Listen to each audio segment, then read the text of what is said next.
You've been quoting other people's courage for years now, their discipline, their clarity. You know every framework, every system, every ancient phrase that sounds like wisdom when you say it out loud. But when the pressure comes, when the moment asks you to actually stand in your own name, you vanish. You reach for someone else's words like a shield, like proof you understand. But understanding was never the issue.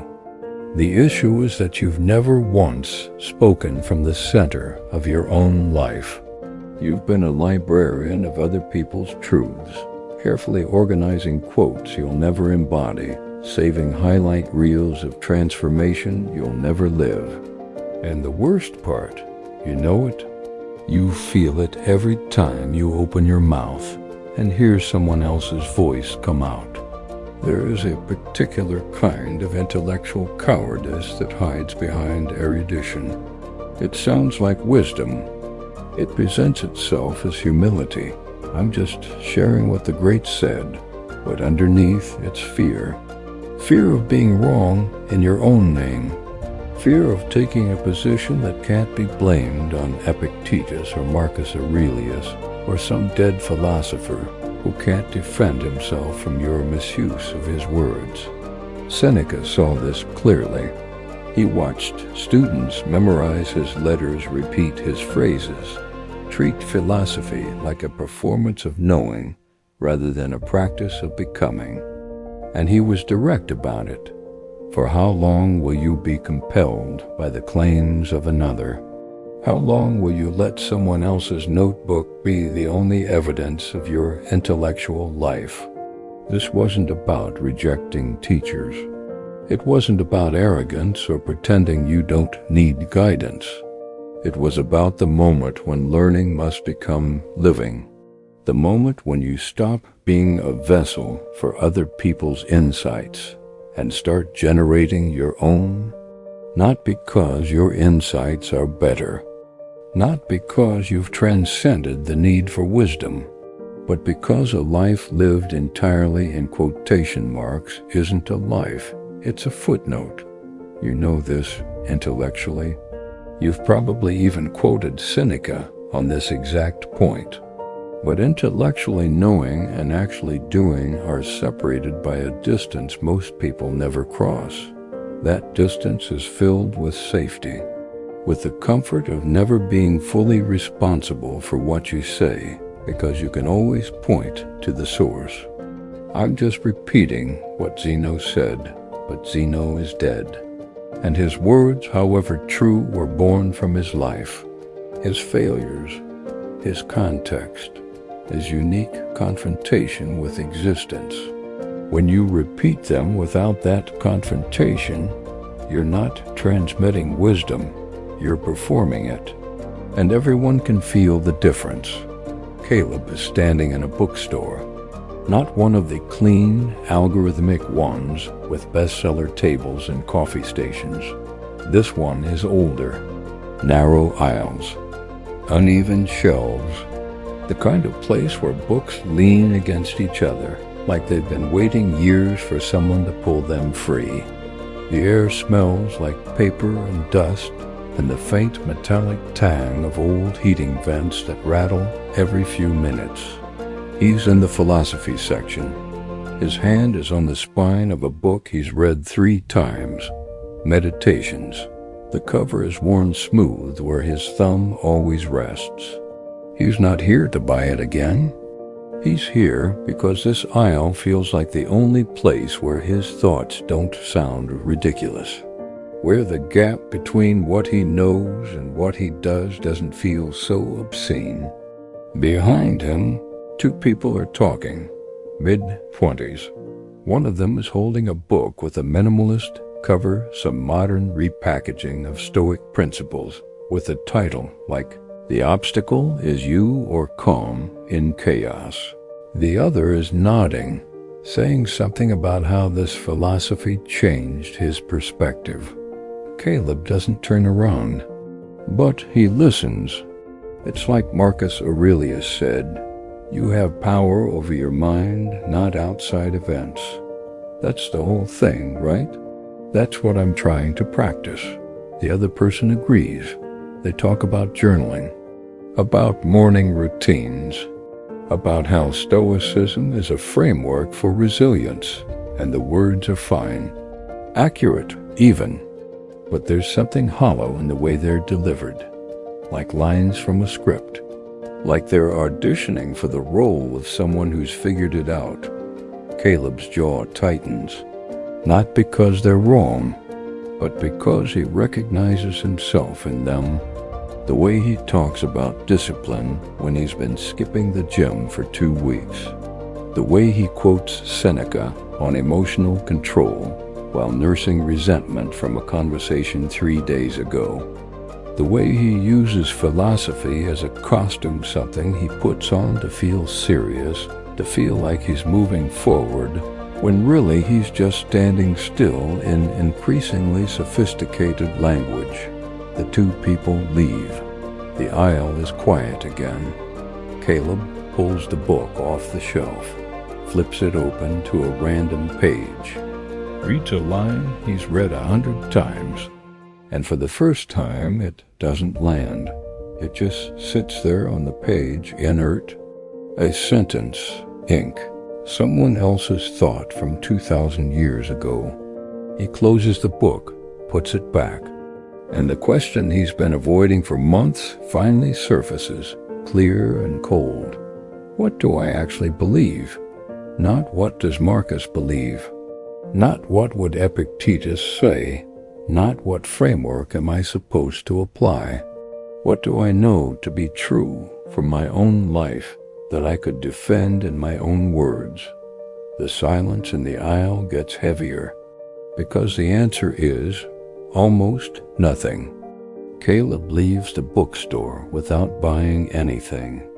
Outside, the street is busy. People walking fast, cars honking. The late afternoon light coming in low and orange through the buildings. He stands on the sidewalk for a moment, letting the crowd move around him, and he realizes he's spent years building a library in his head, a vast collection of other people's conclusions, organized, annotated, ready to reference at any moment. But he's never actually authored anything, never taken a stance that came from his own observation, his own struggle, his own reckoning with what it means to live. It's not that the quotes are useless, it's that they've become a replacement, a way to sound like he's done the work without actually doing it. He thinks about the last argument he had, how he tried to stay calm, tried to apply Stoic principles, but mostly just quoted them internally like a mantra, while his chest tightened and his thoughts spiraled. The obstacle is the way. The obstacle is the way, but it didn't change anything, because he wasn't engaging with his obstacle. He was trying to fit his life into someone else's formula. He thinks about the last time someone asked him what he believed about something difficult, something without a clear answer, and how he hedged, how he referenced 3 different perspectives, summarized them neutrally, and never once said what he thought, because saying what he thought meant being wrong in his own name, and that felt more dangerous than being right in someone else's. The realization sits in his chest like a stone. He's not a philosopher, he's a collector, and the collection, no matter how impressive, will never be the same as a single original thought born from actual living.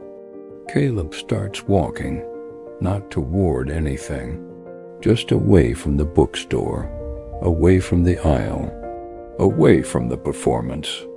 And the question follows him: how long will you be compelled by the claims of another? Caleb walks for 20 minutes without direction. The city moves around him in its usual rhythm. Delivery trucks double parked, someone yelling into a phone, a dog tied to a post outside a cafe, watching every person who passes with the same blank patience. The light is fading now. That particular hour when the day hasn't ended, but feels like it's already over. He ends up in a park, not a large one, just a small square of grass and benches surrounded by iron fencing. A few trees with leaves that look tired. There's a man sitting alone, reading a newspaper. An older woman feeding pigeons from a plastic bag. A kid on a skateboard trying the same trick over and over, failing, trying again. Caleb sits on a bench that faces nothing in particular, and he starts to think about the last 5 years. How many books he's read, how many podcasts he's listened to, how many hours spent absorbing other people's distilled experiences, their hard-won insights, their frameworks for living better. He's internalized entire vocabularies.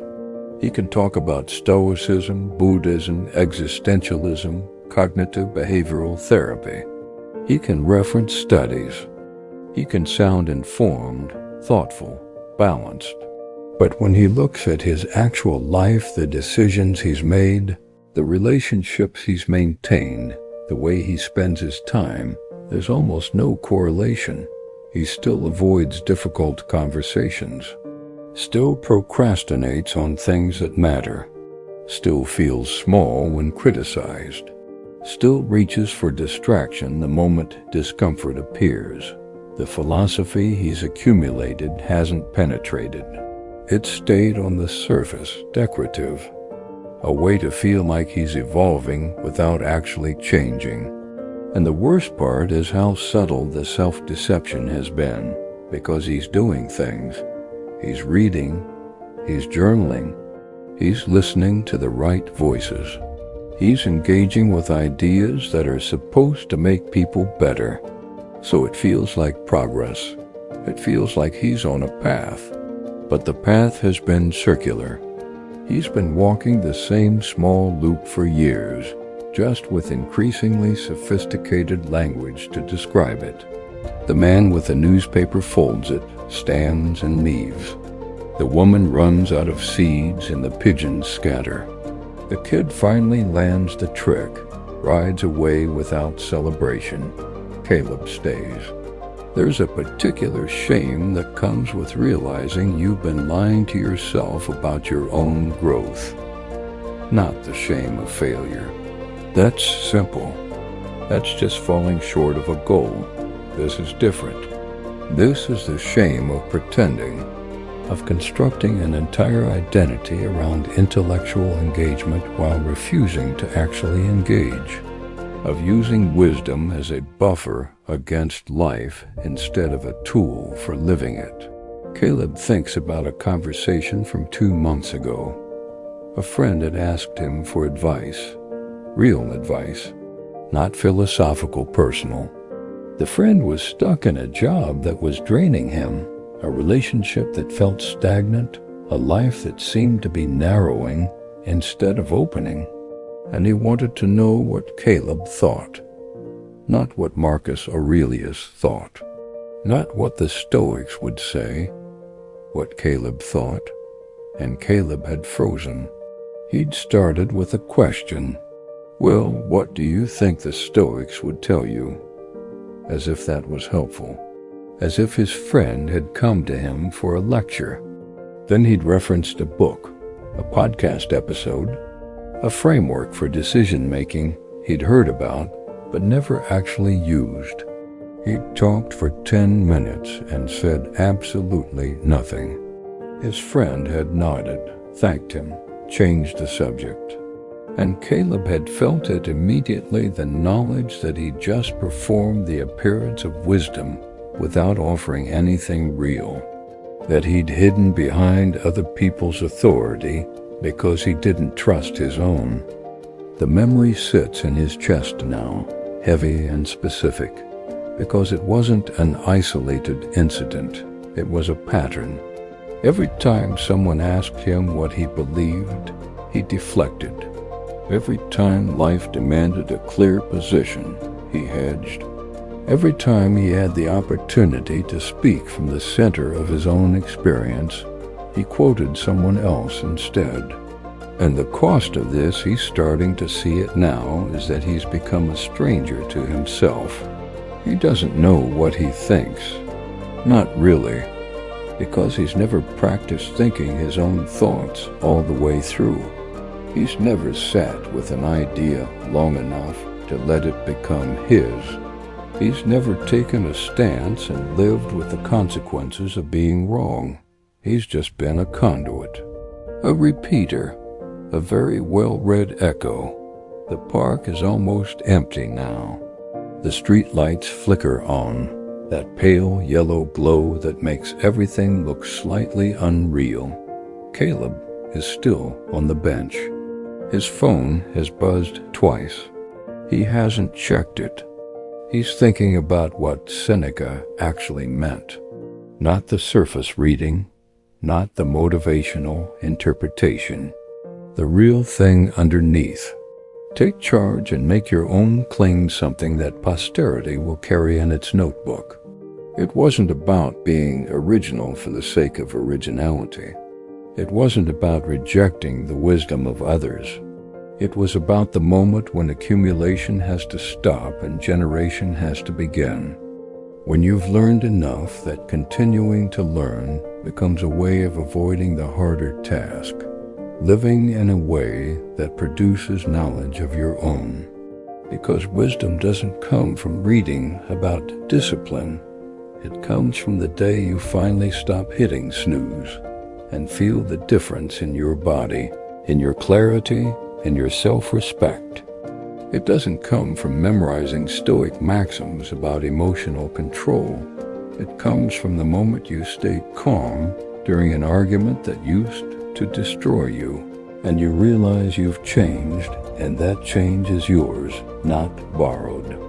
Seneca wasn't asking his students to be philosophers. He was asking them to be people who had actually learned something from living. And Caleb hasn't, not because he hasn't read enough, but because he's read instead of living. He's treated philosophy like a substitute for experience instead of a tool for processing it. He thinks about his own notebook. If he's honest, what would be in it? 1,000 quotes, 100 summaries of other people's ideas, a few scattered observations that trail off halfway through because he got distracted or lost, confidence, or decided it wasn't profound enough to finish. But nothing definitive. Nothing he could point to and say, this is what I know to be true, because I lived it. Nothing that cost him anything to learn. Caleb stands up. He doesn't leave the park. He just moves. Walks the perimeter slowly, hands in his pockets, breath visible in the cooling air. And he starts to feel the real weight of it, the years, the accumulated time spent preparing to live instead of living. The conversations where he stayed silent because he didn't trust his own voice. The decisions he deferred because he was waiting for more information, more clarity, more certainty, as if certainty was something you could read your way into. He thinks about the bookstore, about the two people talking, and he realizes they weren't the problem. They were just him, a few years younger, still believing that knowing what the philosophers said was the same as becoming philosophical. And maybe they'll figure it out. Maybe they'll hit the same wall he's hitting now, the wall where accumulation stops working, where the gap between what you know and what you do becomes unbearable, where you're forced to either start generating your own understanding or admit you've been cosplaying wisdom, or maybe they won't. Maybe they'll stay in the loop forever, comfortable, well-read, endlessly preparing for a life they never actually start. The thought makes Caleb's chest tighten. because he can see both futures clearly. The one where he keeps doing what he's been doing, reading, quoting, performing, staying safe, and the one where he finally stops, where he closes the notebook and opens his life, where he takes a position that's his, defends it, gets it wrong, adjusts, and tries again. The second one is terrifying, because it means being responsible. It means being visible. It means that when he fails, when he's wrong, when his ideas don't hold up, there's no one to hide behind. No ancient philosopher to blame. No framework to reference. Just him, his life, his choices, his claim. But the first one, the safe one, is worse, because it's not a life. It's a long, well-documented evasion of life. And Seneca's question 2,000 years later is still the same. How long? Caleb leaves the park. The streets are quieter now. Most of the shops have closed. The traffic has thinned to occasional taxis and late buses.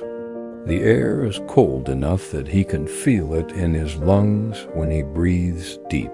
He walks without destination again, but this time it's different. He's not running from the realization anymore.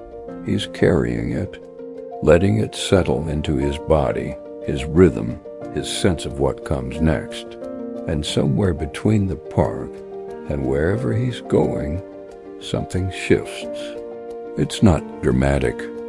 There's no moment of clarity that feels like revelation. It's quieter than that. More like a door that's been locked for years finally loosening in its frame. Not open yet, but possible, he thinks. I've been afraid of my own voice. Not in the literal sense he talks, he contributes. He has opinions. But when it comes to the things that actually matter, the questions that don't have easy answers, the positions that require you to stand alone, the claims that could be wrong, he's been silent. Or worse, he's been ventriloquizing, letting dead philosophers speak through him, so he never has to risk sounding foolish in his own words. And the cost of that fear has been enormous. It's cost him his self-respect, because some part of him has always known he's been hiding. It's cost him depth in relationships, because people can sense when you're not actually present, when you're performing a version of wisdom instead of just being honest about where you are. It's cost him time, years of it. Time he could have spent failing, learning, adjusting, becoming someone with something real to say. But that cost, he's starting to understand now, isn't permanent. It's only permanent if he keeps doing what he's been doing. Caleb stops walking. He's standing on a corner he doesn't recognize. There's a small grocery store still open, fluorescent light spilling out onto the sidewalk, a bus stop with no one waiting, a billboard advertising something he doesn't look at. And he makes a decision, not a big one, not a life-altering vow, just a small, immediate commitment.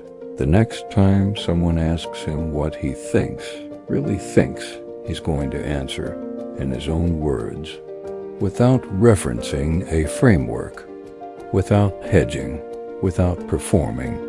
He's going to say what he actually believes, even if it's incomplete. Even if it's not as elegant as something Seneca would say, even if he's wrong and has to revise it later, because that's how you stop being a collector and start being a person.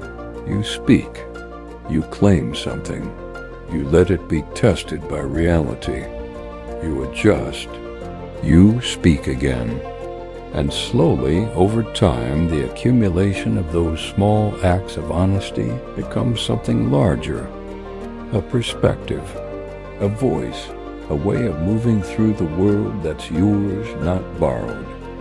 Seneca's challenge wasn't about achieving perfection. It wasn't about saying something so profound that posterity would remember it forever. It was simpler than that. Make your own claim. Any claim, something true to your experience. Something you've earned through living, not reading.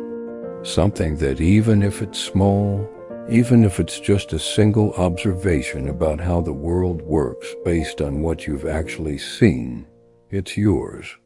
And once you do that, once you generate even one original thought born from your own confrontation with existence, something changes.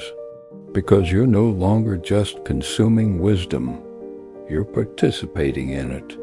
You're part of the conversation, not just an audience member. Caleb feels the weight lift slightly, not entirely. The years of evasion don't disappear just because he's decided to stop. The habit of hiding behind other people's authority will resurface. The fear of being wrong in his own name will come back. But now he knows what the fear is protecting him from. And it's not humiliation, it's not failure. It's responsibility. The responsibility of being a person with a perspective, with a stake in the outcome of your own life, with something to defend that isn't just a quote you memorized. And that responsibility, he's realizing, is exactly what he's been missing. Caleb starts walking again. He thinks about the friend who asked him for advice, the conversation where he'd frozen, where he'd performed instead of helped, and he decides he's going to reach out, not to apologize, not to explain, just to say something simple and true. Something like, "I don't know if I gave you anything useful last time we talked. I was hiding behind other people's ideas because I didn't trust my own. But here's what I actually think, based on what I've seen in my own life." And then he'll say it, whatever it is, even if it's rough, even if his friend disagrees, even if it doesn't help. Because the point isn't to be right. The point is to finally show up as himself. He thinks about the notebook, the metaphorical one, the one Seneca was talking about. What would he want in it, if he's honest? Not a collection of other people's wisdom, not a bibliography, not evidence that he read the right books and listened to the right teachers. Just one or two things he could say with complete confidence. This is true. I know it's true because I've lived it. You can argue with me, you can tell me I'm wrong, but this is my claim. This is what I've learned. That's all. That would be enough. Because once you have that once you've made even one claim that's genuinely yours, you're no longer compelled by the claims of others. You're in dialogue with them. You're engaging with their ideas from a place of your own experience, testing them, integrating what works, discarding what doesn't. You become a participant instead of a spectator. And that shift, small as it sounds, changes everything. Caleb reaches his apartment building. The lobby is empty. The elevator hums. He takes the stairs instead, feeling the exertion in his legs, the rhythm of his breath. Inside his apartment, he doesn't turn on all the lights. Just one lamp in the corner. He sits on the couch, pulls out his phone, and opens his notes app. For a long time, he just stares at the blank screen. Then he types, "What I know to be true," and he stops. Because the instinct is already there to qualify it, to soften it, to add a disclaimer about how this is just his limited perspective, and other people might see it differently. But he doesn't. He just lets the sentence sit there, undefended, a claim waiting to be made. And then, slowly, he starts writing. Not something profound, not something that sounds like philosophy, just something simple and honest about what he's noticed in his own life. about what happens when you avoid difficult conversations, about the specific texture of regret that comes from staying silent when you should have spoken. It's rough. It's not elegant. It probably won't change anyone's life, but it's his. And when he finishes, when he reads it back, there's a small feeling in his chest that he hasn't felt in years. Not pride, not accomplishment, just presence. The sense of finally being here in his own life, speaking in his own voice, making his own claim. However small, however imperfect, the apartment is quiet now. The city outside has settled into its late-night rhythm, distant sirens, occasional voices, the low hum of traffic that never fully stops. Caleb closes his phone, leans back, lets the silence hold him, and he thinks this is just the beginning. Not of becoming wise, not of having all the answers, not of being someone posterity will remember, just the beginning of being someone who exists in his own words, who speaks from his own center, who makes claims that cost something to make. The journey from collector to creator isn't quick. It isn't dramatic. It's just 1,000 small moments where you choose honesty over performance, where you risk being wrong in your own name instead of being safe in someone else's. But each moment builds. Each claim strengthens. Each time you speak from your own experience, you become a little more real, a little more yours. And somewhere along the way, you stop asking what Zeno said, what Cleanthes said, what the philosophers would do. You start asking what you say, what you know, what you've learned from the only teacher that ever really mattered, your own life, lived with attention, with courage, with the willingness to be wrong and adjust and try again. That's the path, not to wisdom, but to being a person who's actually walking it. And that path continues tomorrow, and the day after, and every moment you're given. The next step is waiting. Will you take it in your own words?